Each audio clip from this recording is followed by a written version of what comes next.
you happy now, Grandma? I can never tell what's worse, your aim or your pride in it. Give me a break! That was the perfectest shot there is! Why don't you show this young whippersnapper how it was done in the olden days? Gladly, you patronizing jackass. Yo, what's up everybody? Welcome back to the House of Animation. It's your boy Reggie here, and here at the House of Animation we have discussions and reviews about your favorite anime and cartoons. In today's discussion we're going to be talking about one of my favorite anime of all time, Yu Yu Hakusho. Now, Yu Yu Hakusho is actually considered one of the most legendary anime of all time. It was considered the big three of the legendary generation along with Dragon Ball Z and Sailor Moon. The story of Yu Yu Hakusho follows a teenage delinquent, Yusuke Urameshi, who is struck by a car while attempting to save a child's life. After Yusuke goes through a certain amount of tests to come back to life, he is awarded the title of Spirit Detective. Now, the Spirit Detective's job is basically to protect the human world and investigate cases that deal with demons and apparitions. Yu Yu Hakusho was loved and adored by everyone who's seen it. Yu Yu Hakusho was actually voted one of the best anime of all time and considered the best anime in 1994 and 1995. The story of Yu Yu Hakusho, the characters, everything about it was fantastic, and the reason why it was considered one of the most legendary anime of all time. Unfortunately, however, this video isn't a discussion about Yu Yu Hakusho in general. That video is going to be coming later. This video is about someone who I consider one of the greatest mentors of all time,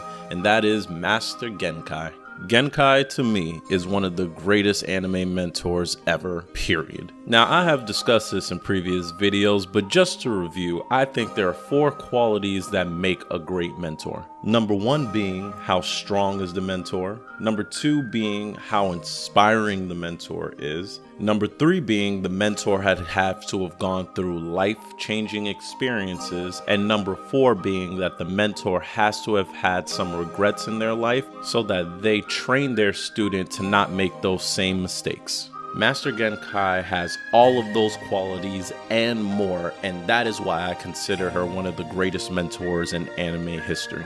So before we go into each of those qualities and why I think Master Genkai exemplifies each one of them, I just want to talk about Genkai as a character first. To start off, I love Genkai as a character. Yu Yu Hakusho was actually one of the first anime I ever watched, and honestly, Genkai became somewhat of a standard that I use to judge a lot of mentors when it comes to anime. Not only do I think Genkai is one of the greatest mentors ever, she's also quite possibly one of the most unique.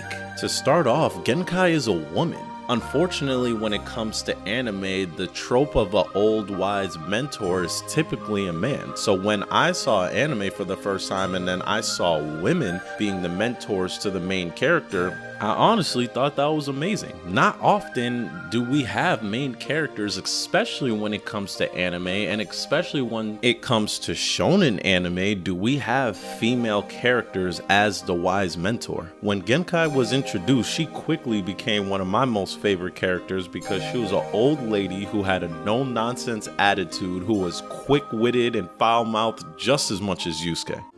Speak for yourself. I'm not about to get scared off by a little walk through Grandma's forest. Watch your mouth, you dumb little brat. Genkai and Yusuke's relationship was so unique because they would often insult each other and have really funny back and forths with each other. This was, to this day, I consider the best master-student relationship and probably the most funny. I don't know what you're trying to pull, but I'm not into this kinky stuff, and you're way too old! In your dreams, you big baby. I'm doing this for your own damn good. In addition to that, Genkai also beats the trope of the kind-hearted, good for just goodness sake mentor. Now, when I say that, don't get that misconstrued. Genkai was extremely kind-hearted and oftentimes would show the most heart in the show. But Genkai was also a pragmatist. She wouldn't let anything get in the way of her goals or the mission at hand. It was very Batman-esque at certain times, but Genkai would often kill or be willing for people to get killed to achieve a mission. And although she would often call Yusuke a slacker and chastise him for his easygoing and lighthearted nature, she loved him like a son. He's like a son to me. But it wasn't just Yusuke. Genkai was somewhat of a den mother for everybody in the crew. Everyone loved and adored her, regardless of her foul-mouthed personality, because behind it, you know that there was true love and affection that she felt for everybody. But I digress. So let's start off with talking about Genkai's strength. Genkai was a world-renowned martial artist and psychic, known in the human world and the demon world. Genkai was a previous winner of the Dark Tournament, and her Spirit Wave technique was known by all. Genkai's Spirit Wave technique was legendary. When Genkai was on the verge of dying and saying that she wanted to bring on an apprentice, hundreds of people lined up to be her apprentice. But not only was Genkai strong and knowledgeable, she was also able to fight during the semifinals of the Dark Tournament even at her old age. She went up against Suzuka, which is in the semifinals of the Dark Tournament, right before facing Toguro, and cleaned him up without hesitation. It was the most amazing and also pitiful fight that she probably ever fought. And this is Genkai when she's an old woman. I could only imagine how strong Genkai was when she was a young woman. When she was young, she was compared to Toguro in equal levels of strength, and even when she became old, Toguro was still impressed by her strength. After watching that exhibition, Karasu, tell me Genkai is not worthy of her legend. She makes tactics useless. The only way to crush her is absolute force!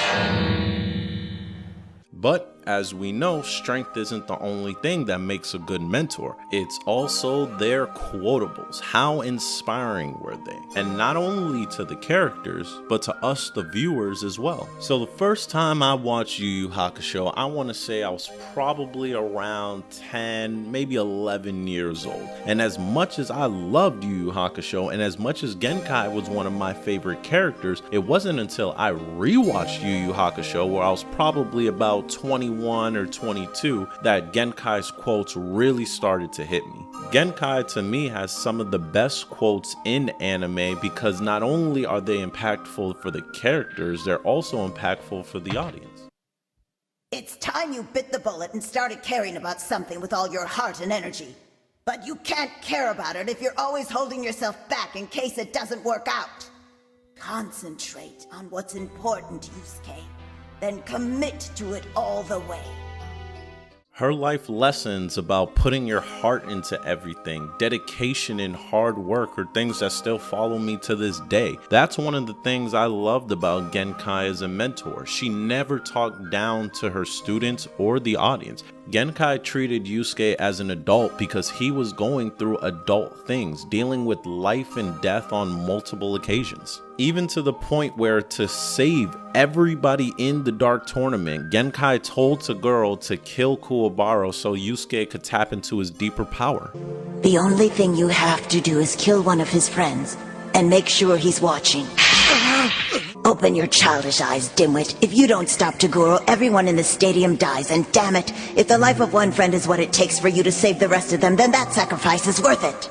Not only was Genkai always trying to inspire her students so that they can achieve greatness, she was also always teaching them. After the Dark Tournament concluded, Genkai created this entire fucked up ruse where Yusuke, Kurama, Hiei, and Kuwabara were faced up against opponents where they couldn't just beat with strength, that they also had to use their head. This is a lesson in and of itself where it's basically trying to say that, hey, you can't always punch your way out of a difficult situation sometimes. You have to think, and outthinking your opponent is how you win. She didn't want her students to grow stagnant, thinking that just because they won the Dark Tournament and now they're super strong, that they can solve every single problem that they have with strength. These are part of the life lessons that Genkai learned and was a part of those life-changing experiences that changed her in her youth. Genkai, when she was younger, faced plenty of demons and fought against and killed a lot of them. But it wasn't because that she was some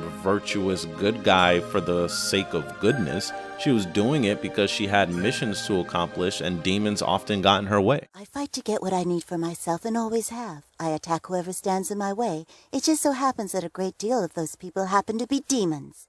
This could be some of the life-changing experiences that Genkai had to go through, in addition to the fact that after her and her team with Toguro won the Dark Tournament, Toguro decided to turn into a demon, and as hard as she tried, she wasn't able to change his mind. These experiences contributed to a lot of the regrets that Genkai had, where she wasn't able to save a teammate and decided to just forsake him instead. She felt like Toguro suffered enough with the dyings of his students, him getting revenge on the demon who did it, and the fact that he blamed himself and blamed her for not being able to protect them. It is these very regrets that are the lessons that she wanted to beat into Yusuke's head. Sometimes, actually. Genkai treated Yusuke like a son, where she would often try to protect him from going through some of the pain and regrets that maybe she had gone through in her past. Damn it. I had to do it. I had to kill him.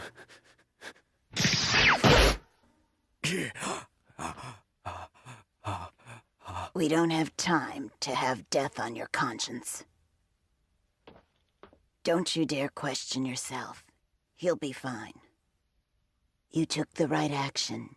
You saved countless people's lives. Beyond Genkai's old, rough and gruff exterior, you can tell that she actually cared about Yusuke and everyone else. She was always there to give him advice when he needed it, but also always there to give him a nice kick in the head when he needed it too. But that love went both ways. Yusuke went crazy trying to fight Toguro when he killed Genkai, but also told Genkai to her face during his final exam that she was the person that he probably cared about the most. Listen, I know you're counting on me, and that's great, but if it means I've got to take out the only person who ever taught me anything useful, I'd rather take my chances with us fighting as a team. When you watch Yu Yu Hakusho back as an adult, you can see that there are countless times that Genkai is just kicking game, not only to Yusuke, but also to the audience. Young people are stupid about life and death. They think they're invincible, too young to die, so they're not consumed with the fear of it.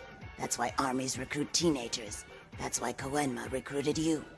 The relationship between Genkai and Yusuke is probably one of my favorite mentor-student relationships in all of anime. Genkai is the most unique character when it comes to anime mentors, and possibly one of the best in my opinion. Master Genkai's no-nonsense attitude, added with her strength, quick wit, and slick tongue when it came to Yusuke, was the best part of Yu Yu Hakusho. And that is why I consider Genkai one of the best anime mentors of all time. So let me know what you think. Comment below and let me know where you think Genkai ranks when it comes to anime mentors. Is she top 5, top 10? Does she not even make the list? Comment below and let me know. But with that, that's all I got for this video. So, peace.